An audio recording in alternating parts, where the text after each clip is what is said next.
Selamat malam adik-adik, malam ini kita akan mendengarkan dongeng Nusantara tentang legenda asal-usul pesut Mahakam yang ada di Kalimantan Timur. Penasaran kan? Yuk langsung dengarkan.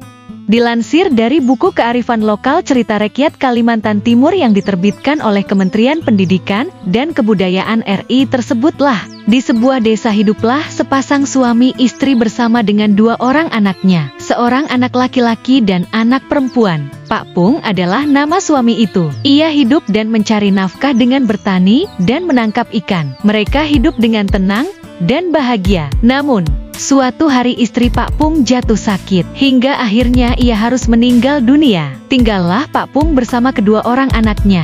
Kerjaannya pun menjadi kian berat, lantaran di samping bekerja di ladang, mencari ikan, ia juga harus mengurus kedua orang anaknya. Semakin hari Pak Pung merasa semakin terbebani, hingga suatu hari, diadakanlah sebuah pesta panen di kampung tersebut. Semua masyarakat bergembira akan hasil panen yang melimpah, termasuk Pak Pung. Pada saat itu, Pak Pung turut bernyanyi dan menari bersama seorang gadis cantik. Timbullah perasaan suka dan jatuh cinta kepada gadis tersebut di dalam hatinya. Pak Pung lantas mengajak gadis tersebut menikah, dan ternyata lamarannya diterima. Sang gadis bersedia menjadi istri Pak Pung. Kini hidup Pak Pung tak lagi kesepian. Mereka hidup rukun dan bahagia sebagai sepasang keluarga bersama dengan 2 orang anak Pak Pung. Namun kebahagiaan itu tak bertahan lama. Semakin hari, tabiat buruk sang istri semakin terlihat, terutama kepada anak-anak mereka.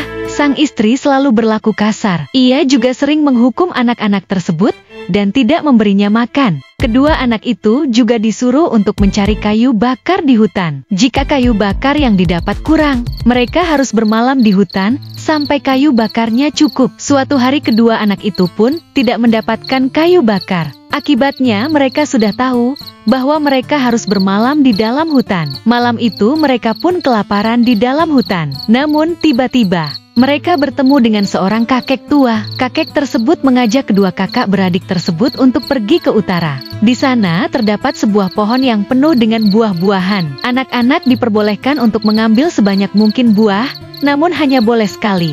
Jika sudah mengambil buah, maka tidak boleh lagi kembali. Sayangnya, kedua anak tersebut terlupa diri dan kembali lagi mengambil buah tersebut. Keesokan harinya, keduanya pun pulang ke rumah. Namun sungguh tak disangka, sesampai di kampung, mereka tidak dapat menemukan kedua orang tua mereka. Setelah bertanya kepada para tetangga, ternyata kedua orang tuanya telah pindah. Para tetangga pun memberitahu kemana kedua orang tua mereka pindah. Kedua kakak beradik pun lekas berangkat untuk mencari alamat baru Pak Pung. Hingga akhirnya mereka menemukan sebuah pondok yang ada di tengah ladang. Itulah rumah baru Pak Pung. Karena kelaparan, si kakak beradik segera masuk ke dalam rumah tersebut untuk mencari makan.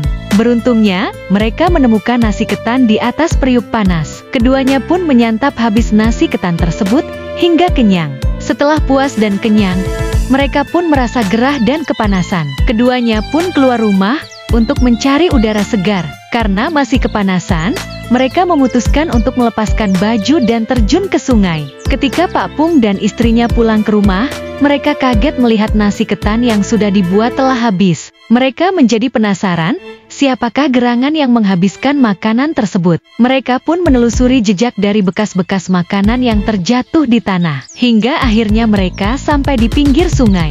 Dari dalam sungai, Pak Pung dan istrinya melihat 2 ekor ikan sedang timbul tenggelam. Kedua ikan tersebut berenang sambil menyemburkan air dari hidung dan mulutnya. Melihat gelagat si ikan, tiba-tiba Pak Pung menyadari bahwa kedua ikan pesut itu tak lain adalah anak mereka. Keduanya pun menjadi sangat sedih mendapati anaknya telah berubah menjadi ikan pesut. Khususnya sang istri, ia pun akhirnya menyesal dengan segala perbuatannya kepada kedua anak tirinya itu.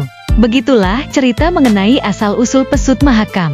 Ada banyak pelajaran dari kisah ini, yang bisa kita dipetik salah satunya adalah agar tidak mudah percaya dengan orang melebihi keluarga sendiri. Jangan lupa untuk subscribe, like, komen dan share. Sampai jumpa dan mimpi indah.